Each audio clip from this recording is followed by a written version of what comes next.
All right, it looks like we are live on this chilly Thursday evening. Had to put on the sleeves tonight, Nate. Welcome to Career Changers Conversations.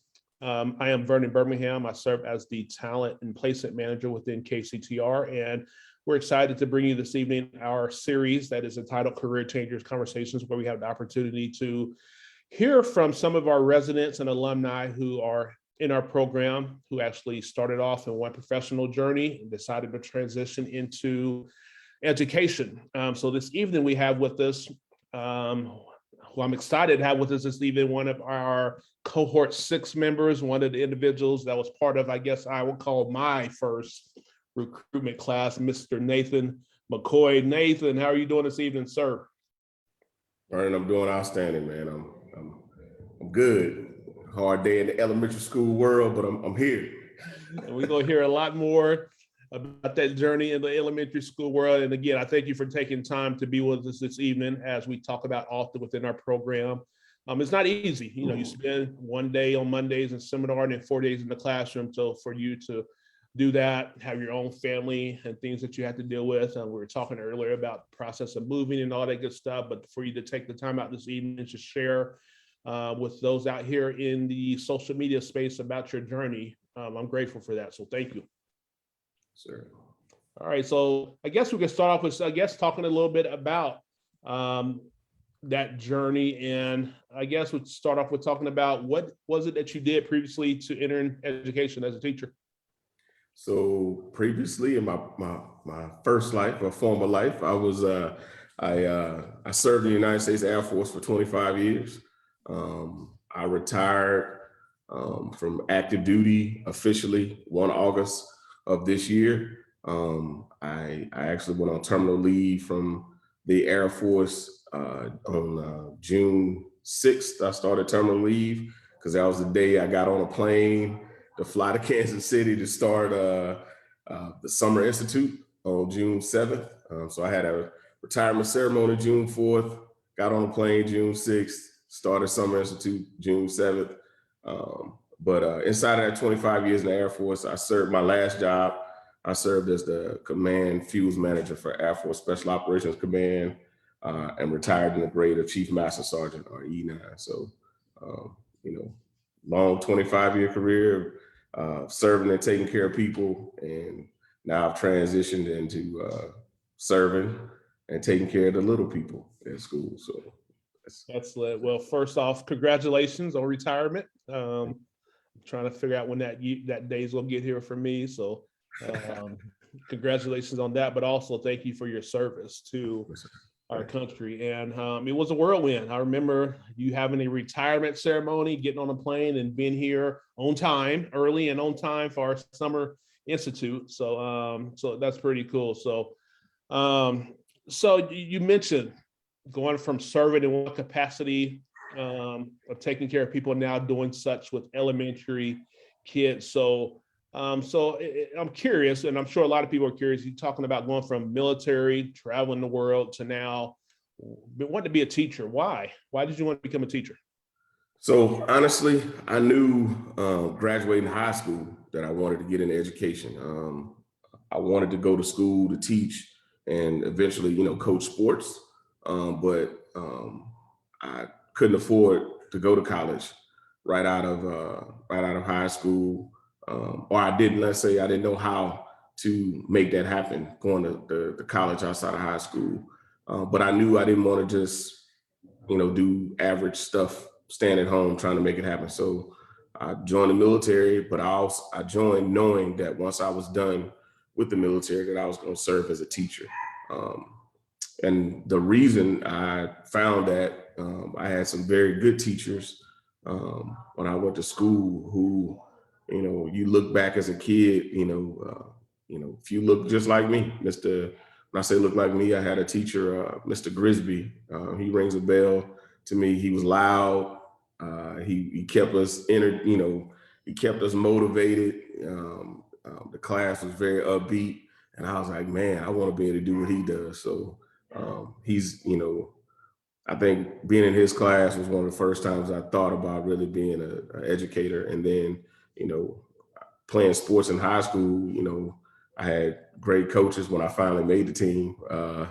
That really took some time. You spend more time with your coaches than you do your parents a lot of times. And so, my high school coach and the assistant coaches really did a good job instilling some good stuff in us. They done well with us. And so I just wanted to do that. And so, when I retired, I was really thinking about the thought was, do you go try to take a job? You're a chief, you can go make money.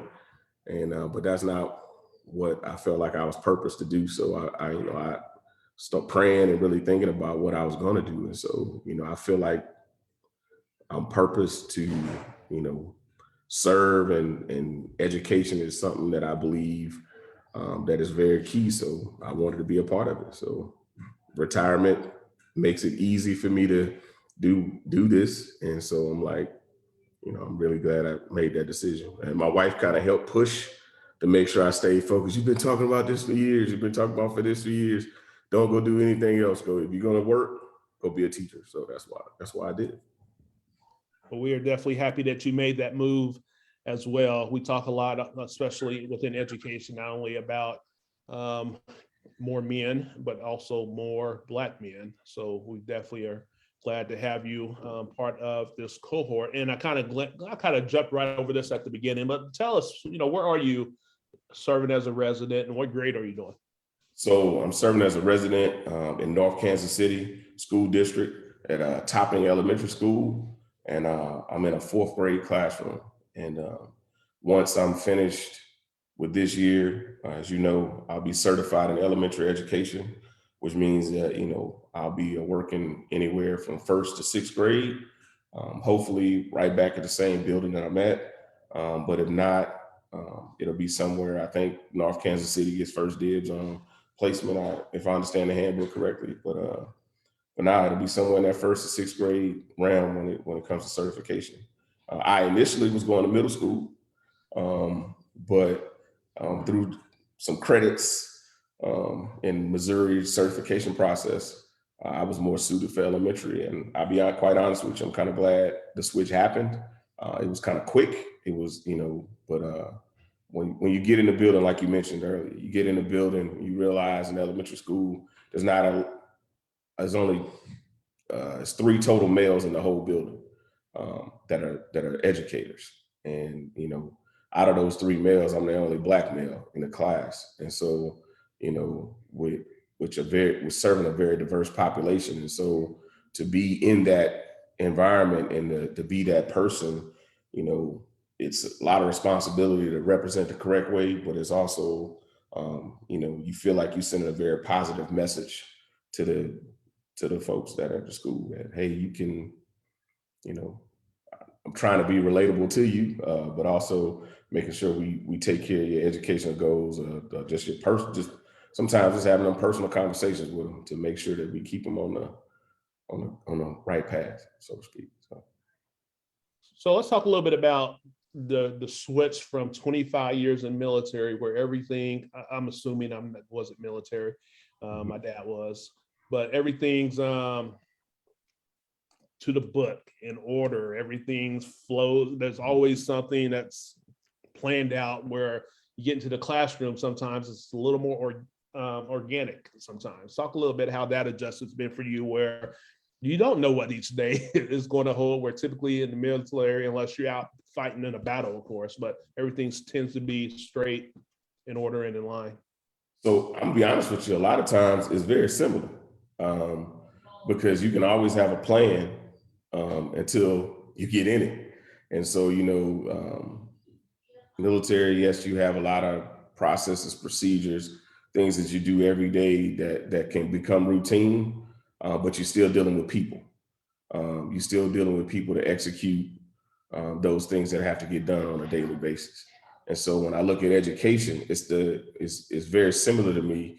Yes, I have a lesson plan. Yes, we've planned out the week, we've planned out the day, what we're supposed to do, but it all goes, the plan can get off track real quick when I'm dealing with the people that are inside of the classroom. And so,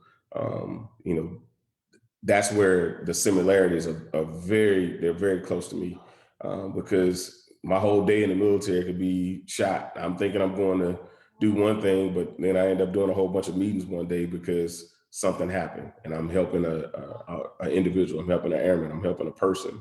Same thing in the classroom. If a kid's having, behavior, coming, had a rough night, a rough day where they in the home front, and they come in the class, and yeah, you have a game plan on what you're supposed to teach. But if that student, or a couple of students are having a bad day where you have to slow down, you have to stop to attend to their needs and try to get them back on in a safe space, in a manner where they can learn, and it kind of shifts it up a lot of, since we've been in school, we've had days planned out and we've had to shift it because we didn't get to it all. So it runs similar to me. The people are just a little bit different. So you're dealing with grown-ups in the military and dealing with grown-up problems. But what's been shocking to me is some of these kids are dealing with some grown-up problems, and so they don't have the same level of understanding when you're talking to an older person. But the things that they tell you and the things that they're dealing with is real, and you're like, man, wow, I hate that this fourth grader is dealing with that. But those are things as educators out here now that we're seeing. Yeah. Again, good evening. This is Bernie Birmingham, program manager overseeing talent and placement within KCTR, and we are live with Nathan McCoy, cohort 6 member, who is teaching 4th grade at Topping Elementary School in the North Kansas City School District. And if you're joining us, feel free at any time to ask any questions you might have for Nathan in our comment box, as we are also monitoring that. So Nate, you talked about, you kind of knew for a long time you wanted to be a teacher, you went the military route. So what was your process in determining what the best route was going to be for you in becoming a certified teacher? So the determining the route, I finished my bachelor's a long time ago in 2006 when I was a military instructor we have technical training. And so I was teaching, not basic training, but I was teaching technical school. So my job was in fuels management. And so I was teaching young airmen how to do fuels. And so during that time, I got a degree in occupational education, knowing that I would always need to come back and get certified. My goal was to try to wrap that up before I took the uniform off, but life happens, and I was never able to do that. And so as I began to look at programs, I looked at Troops to Teachers, I think Teach for America, and I was looking at those programs because at the time I didn't necessarily know exactly where I was going to go. But when my wife made the decision that it was her choice to come to Kansas City, and so when she picked KC, I started looking in. Teach for America was here, of course, but there was another program initially over on the Kansas City, Kansas side that I applied for at the same time that I applied for KCTR.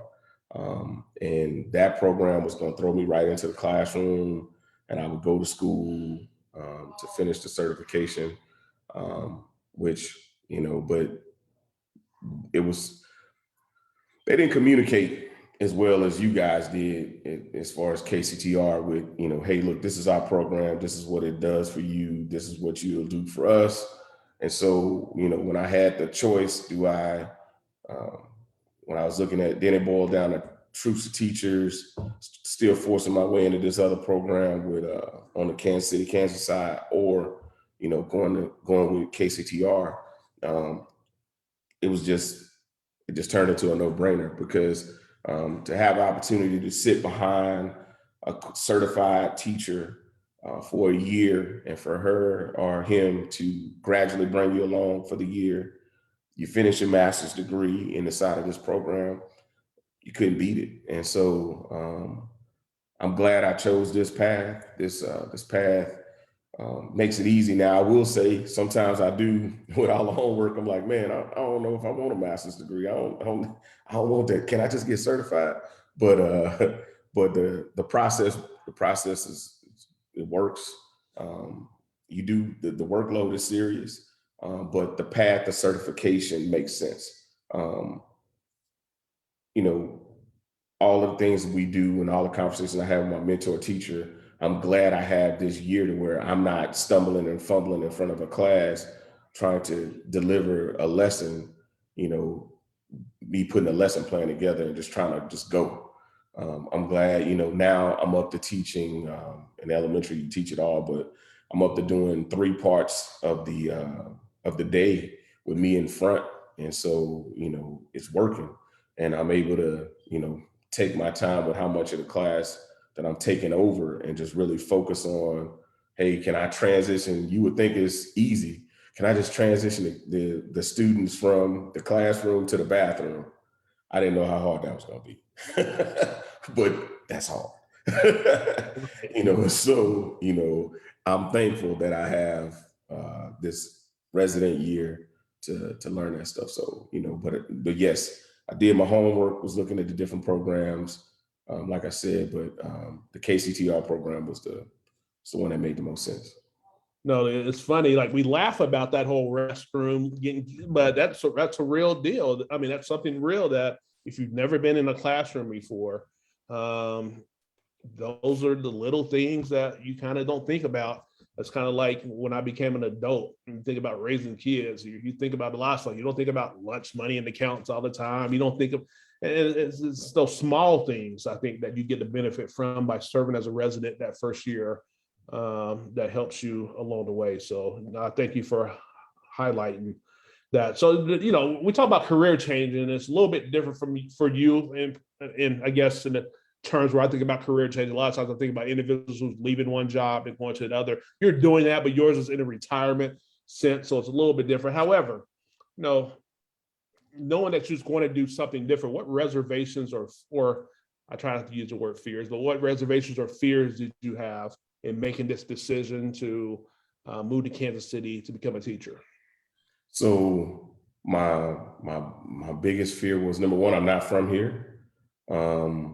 And like I said, I've always wanted to get an education, but I didn't know what to expect.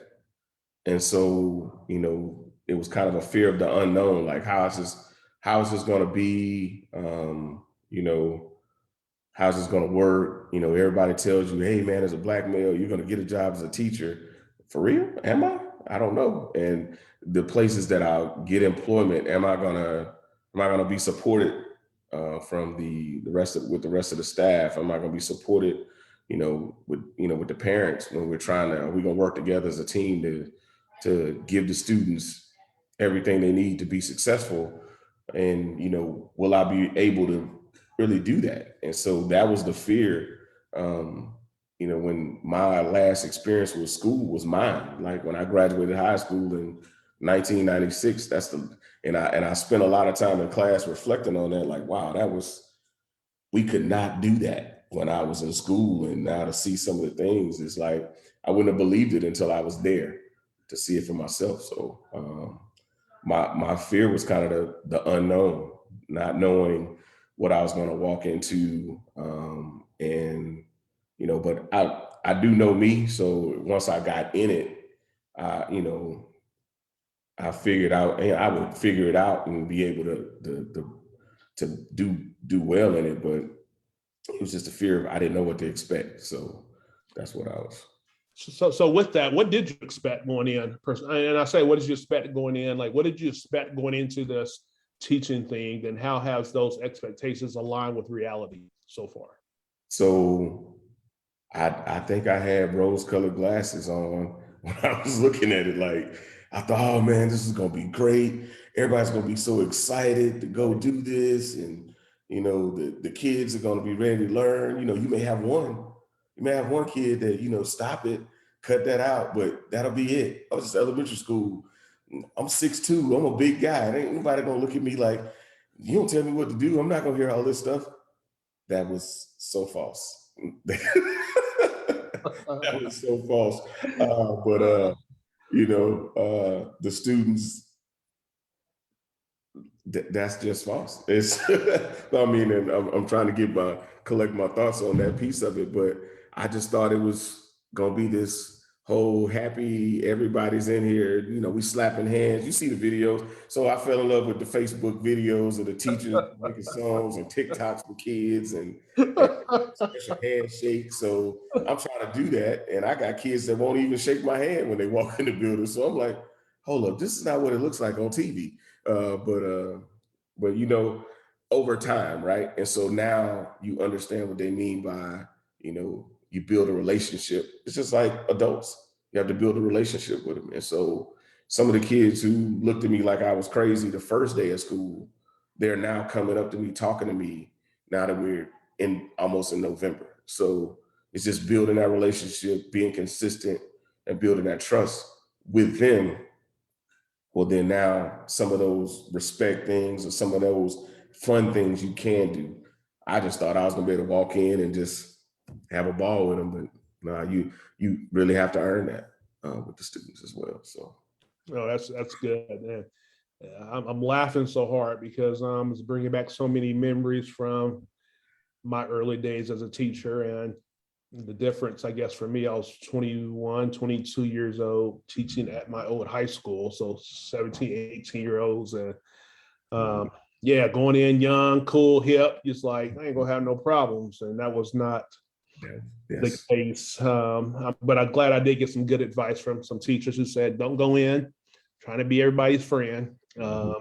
Go in. It's easier to be tough than lighten up and try to be light and get tough later. So, but no, thank you all for joining us this evening. For those who are watching live and those who will watch this later, thank you for clicking on our face to watch this. But this is Vernon Birmingham, talent manager at KCTR, overseeing our recruitment and placement of our residents. And we're joined this evening by Nathan McCoy, cohort 6 resident who serves as a teacher in training at Topping Elementary School in the North Kansas City School District. And if you're joining us late, Nate came to us as a retired veteran within the armed forces, moved to Kansas City from Florida, and it's taking his journey with us into becoming an educator. And again, if you're joining us, feel free to ask any questions, any comments, and we will pose those to Nate. So as I just highlighted, you coming from a military background, what from that, your past experience and your past life in those positions have helped you as a teacher so far, would you say? So being open to feedback, a big part of what we do in the military is feedback. That's how you develop somebody, is giving them honest, straight to the point feedback. Hey, this is what's good. This is what's bad. This is what's ugly. So what's helped me is I'm used to receiving it. I'm used to giving it. And so as a resident teacher, receiving those pointers from my mentor teacher, my mentor coach, and also the other educators in the building, like, hey, Mr. McCoy, as you bringing them down the hallway, oh, you done a great job today. They're quiet. Or you're going to get tougher than that, on them when they're going down the hallway. Just being able to receive that feedback, and it's okay. Like, okay, look, I'm new at this. I can take that. But military, I got a lot of feedback. And then my background, I don't get I guess nervous. I don't get we call it pinging. I don't get overly excited, overly, oh my God, the building's caving down because the kid's having a meltdown in the classroom. That doesn't necessarily shake me. And so I'm able to sit there calmly and just, okay, try to figure out, well, how do we right this ship? How do I help this person be safe? That's the word that we use a lot at Topping. How do I get them in a safe space? What do I need to do, for them? And then what do I need to do for the other kids so we can move about our day? And so, I think the military then prepared me for that, because I don't overreact to it. I don't, or just, it's almost like that. We talked about fight or flight, right? So you see something going on, I'm not flinching at it. I'm all right. Well, I'm going to it to help fix the situation or whatever. So I think the military prepared me in those veins. Feedback, I can take it, I can receive it, I can give it. And we spend a lot of time giving the kids feedback on their work. We get the whole, "Oh, you're doing a good job," and sometimes they look at you like, "Well, what did I do good?" But for me in the military, I'm able to actually, I try my best to sit down and have a real conversation with them when I'm talking with them, to be like, well, this right here is good, but this right here needs to be improved upon. We can do a little bit better. I'm teaching writing right now, so for some of my friends who know me from high school or my airmen know I don't like to write, and so to be teaching writing is something that is very shocking for me. But also being able to critique it in a manner where I'm helping someone develop a story by giving them feedback. And I think the military and has played a role in me being prepared to do that in the classroom. So No, that's great. Thank you for sharing that. And I did seeing the comments, some of your cohort 6 is giving you shout outs or say they're watching from the chicken and pickle event this evening. oh, okay. They definitely said given that C6 support. So you mentioned mentor teacher a couple of times. We haven't got to that point yet, but let's talk a little bit about the role of the mentor teacher as well as your KCTR coach. Let's, I guess, highlight a little bit about the effect they've had on you as you take this journey into teaching. Okay, so I start with my building leader is my principal is Ms. Tina Hines Booth. Been in education. I don't want to misquote her years, but she's been in education a while. She is a new principal at Topping, but has absolutely come in and given Topping a breath of fresh air. And she is familiar with the KCTR program and has been very supportive to me in my resident time at Topping. And then I get to my mentor teacher is Cassandra Nettle is her name, and she's been teaching at Topping. She's been at Topping for 11 years. And so when if anybody, folks who know me, know I'm not very detail oriented at all. Pretty much we got to go somewhere. I need, just tell me what time I got to be there. I don't need to know what's happening. I'll figure all that out when I get there. Well, my mentor teacher and me are like polar opposites. She is detail oriented. She's prepared and planned. She has everything mapped out. And so working with someone who is that detail oriented and she's, and she uses the word OCD about how the classroom is helping me because I see how being prepared and how having things planned out and how keeping things in an orderly fashion only helps you as an educator. And so I'm absolutely soaking all of that in from her. And I think that has helped me get prepared to teach the things the way that I'm teaching it. Because, we sit down and we plan out stuff. We have our weekly planning meeting and we really get into what we're doing. So I know exactly where we're going, why we're going there, and then I'm prepared for when we don't quite get there because the day didn't go the way we needed it to go. And she gives great feedback. It's not the rose-colored feedback. It's the, hey, this was really, really good, but hey, how about we look at changing this thing up the way you presented this if I was presented, I would present it this way, and this is why. So I'm learning a lot from her when it comes to how to present my information. And then my mentor coach from KCTR perspective has been Molly. And Molly's been filling in for Tawar, who's been out, but Tawar she comes back next week, and I'll meet with her on Tuesday. But again, has been in the classroom, has watched me, and has been able to give me me and my mentor teacher, helped us formulate a plan to release me to teaching full time in the classroom. When it comes to the gateways, ensuring the information that I'm putting in my gateways meets what I need to hit and the points that I need to hit to be successful with that. So I'm quite honest with you. I feel I feel like I won the lottery in the situation of where I got placed to where, and who's actually helping me throughout this process, because I feel supported all the way around. So, and I feel supported, and it's not that I'm surprised, but it's like, my placement, I was locked in, and, me and you talked about, I was like, oh man, I'm geeked about going to this place. I really want to go to this place. And when it didn't happen, I just shifted gears. I was like, all right, cool, no problem. And then when it shifted, I couldn't have landed in a better place. So I'm just excited about that. Happy to hear that you are pleased. Like you said, I mean, sometimes situations like that happen within. It doesn't happen often, but when it does, one thing we always talk about a lot with teachers and entering the teaching profession is the need to be flexible sometimes. And you've been a great example and model of what that looks like as an educator. So we talk about the coaches a little bit, but let's step away from the coaches. As you enter into a new profession, different schedule, all of those different things, what type of support system did you have in place, or do you have currently outside of the coaches in those areas? But what other support systems do you have in place? And I guess the other follow-up to that is, do you think that's necessary? Or do you think you needed that extra support as you navigated new profession, going to school,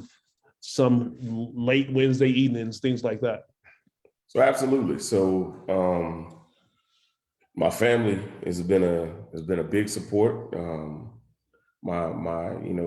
And a big part of getting us, I feel like we finally transitioned now that we've settled our housing, where we're going to live. But my wife, my kids have been supportive. My kids actually helped me with a lot of my videos when I was trying to get in. And my daughter, I joke with my students and the other staff. My daughter's like my fashion expert when I'm going to school. So, I'm going out buying suits and, slacks and shirts and dress shoes. Good She's like, move. you don't need that. You need to look like this. And so, I would say good move, because one thing we've learned over the years, these elementary kids will clown you fast. So I'm glad you yes, listened to your daughter on that one. yes. So my daughter's, it worked. And you would be amazed at how a pair of sneakers will get a student to open up and talk to you. And so, a kid, told me just yesterday, Mr. McCoy, you got some drip going on today. I'm like, what? I can't come home and tell my daughter, I'm dripping, babe, I'm dripping. So, that was cool.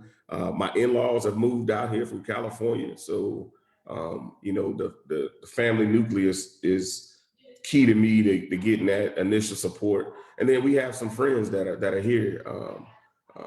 My brother Vertus Green and Stacy, those folks, and people that we Stanley Walker's another guy that, and him and his family, Rachel, they were like my brothers from afar, and they we left. They kept their arms around us, kept in contact, like y'all got to come back, y'all got to come back, and they've been here and they've supported from day one.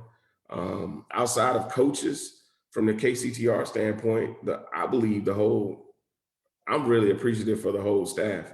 Like to see the work that's put in every day by Leslie, Candace, you name them, they're all there grinding. You guys are grinding and getting after something that you feel like is an issue when it comes to education. Not only are you trying to fill classrooms with new educators, you're trying to fill them with diverse educators. And so I don't think enough attention is paid to that. But when you talk about support, all of that played a part or plays a part in me feeling like I'm gonna be successful, because it's nothing for me to message I feel confident sending any one of y'all an email or a message and getting the support that I need. If you can't help me, somebody will point me in the right direction.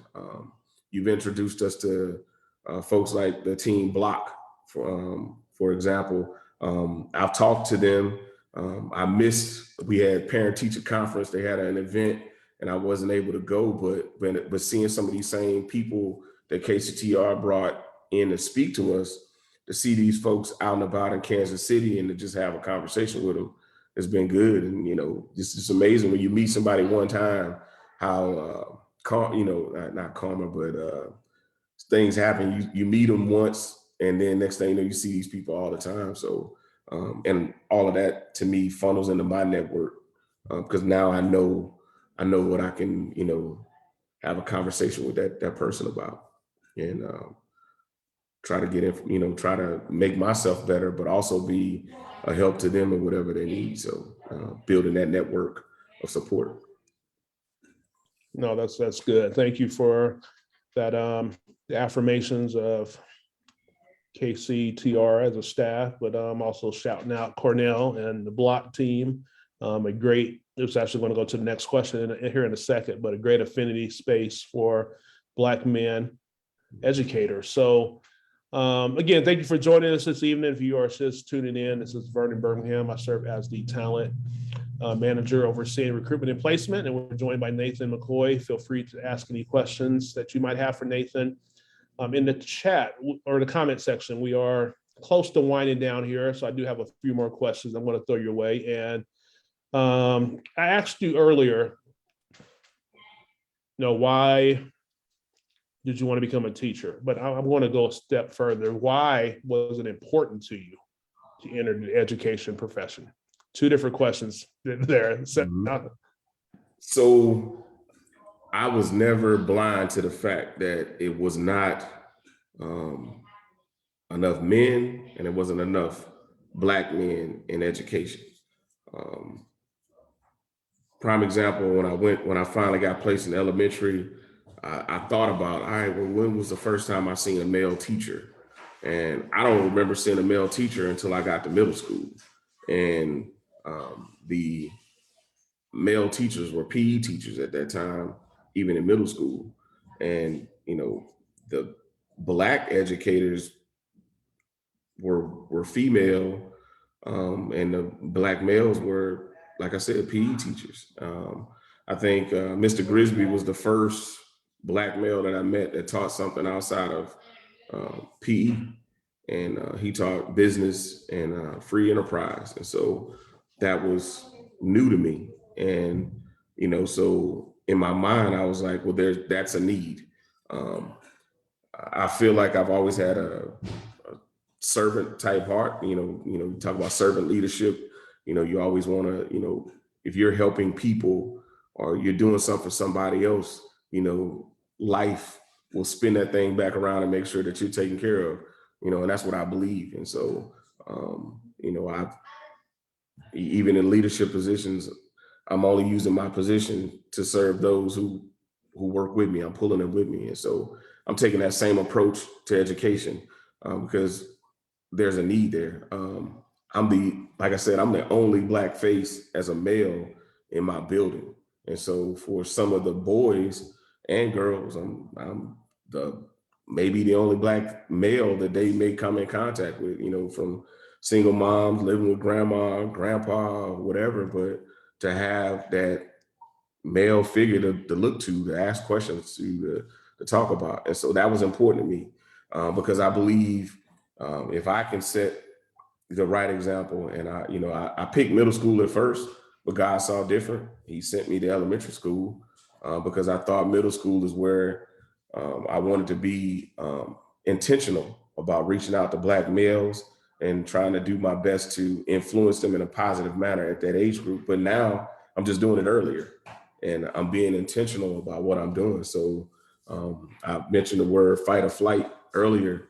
So a lot of times when I see the fires going on and kids are having some issues, I go to it, especially when it's our young Black men that are involved with it, because, even if they don't respond to what I'm saying, sometimes I don't even say anything. I just go there just to be a presence, to one day hopefully open a door for them to talk to me, because I think it matters. I think it makes a difference. I think if I can reach, hold on a second. If I can reach, can we get a charger? If I can reach one of those, if I can reach them, I may be able to help prevent them from going down a path that they really don't want. And so, in my mind, that's what I'm doing. I'm standing there. I'm trying to influence in a positive manner, and I'm trying to be intentional about it. So that is the reason, I want to be here. That's the reason I want to do it. That's the reason when they said, hey, we need to send you to elementary school versus middle school, I was like, cool, bring it, let's go. Because this is what I want to do, because I feel like it's a need and it's very, very important right now, because I believe more times than not, we're losing good kids.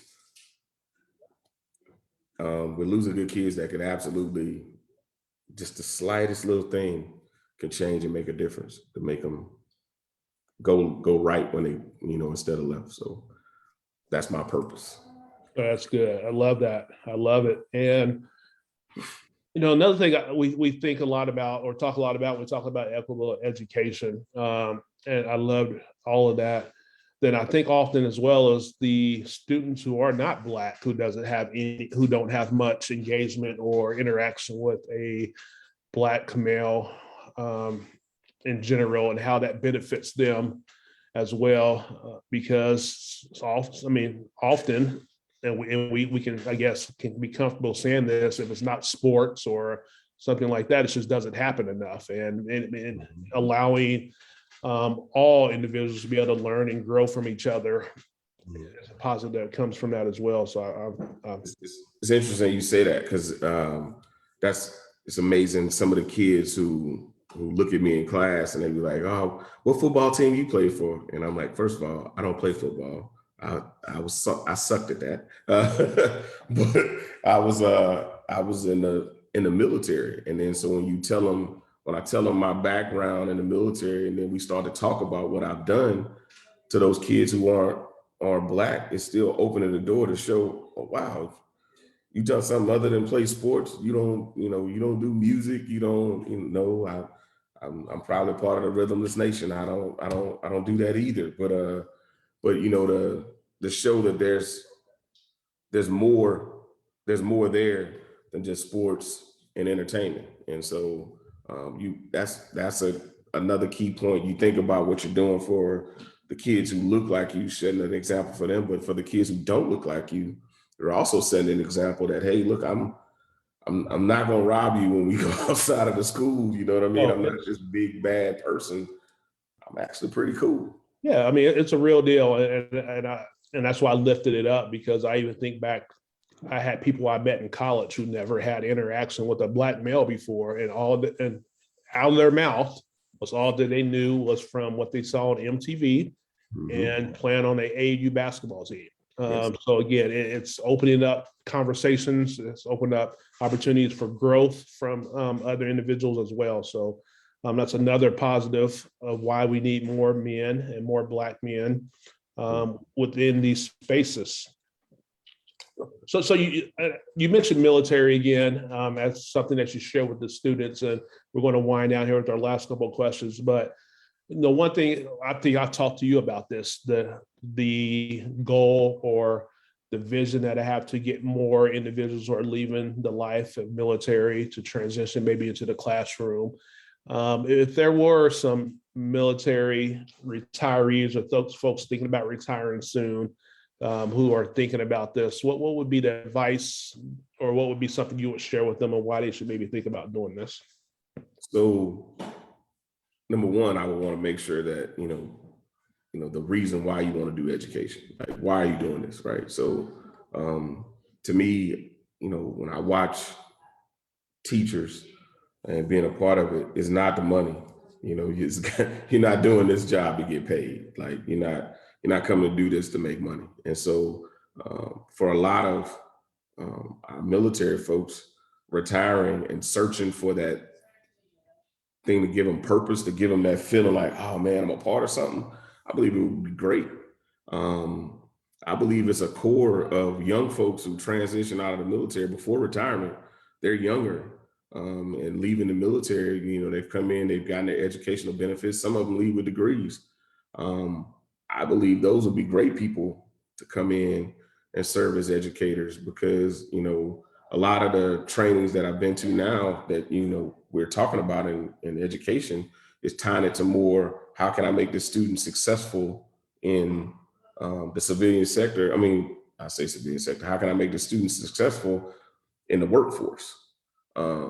Well, what better way to do that than to get people who are actually in the workforce to come in as to be their educators? And I believe the young men and women leaving the military will bring some experiences. And when you talk about diversity, I share that with being in the military and serving with people who, I'm basic training with guys. I'm the first Black person they ever really talked to. And so it's happening everywhere, but the military is really paying close attention to the diversity and inclusion piece of it. So I would hope, and maybe me being naive, I would hope that those would be great people to put in the classroom, because they are exposed to that diverse piece of it. They are prepared for it. If coming into this, those who are retired like me, again, as you do this transition year, and you're not really hurting for funds to be able to make this, get this certification year done, and you really focus on it, because it's a lot of work. This is not a flip the switch and you're certified. This is a lot of work, but I absolutely believe reaching out and connecting with more of these transitioning military folks would be a good thing, to fill these slots that are going on in education. Excellent. Thank you. Recruiting too. So let's end with something a little fun here. I actually just added this one to my repertoire. But let's end with this. I know you've only been in the classroom 2.5, 3 months.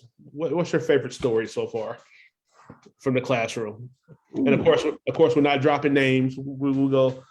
But what's a favorite story of yours so far in your first 3 months?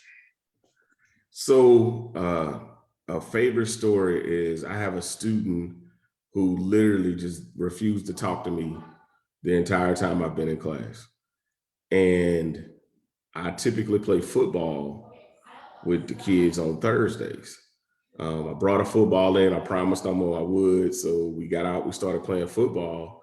And all of a sudden, and this is a female student, this female student came out and played football with us. And through playing football and, the way I play, I make sure everybody get the ball, and utilizing, she's uberly fast, and, giving her the praise that comes with that. It built a somewhat relationship to where me and this student can now communicate, because it used to be the brick wall. And so the one day that I actually got spoke to in the morning time by this student was like, wow, that happened.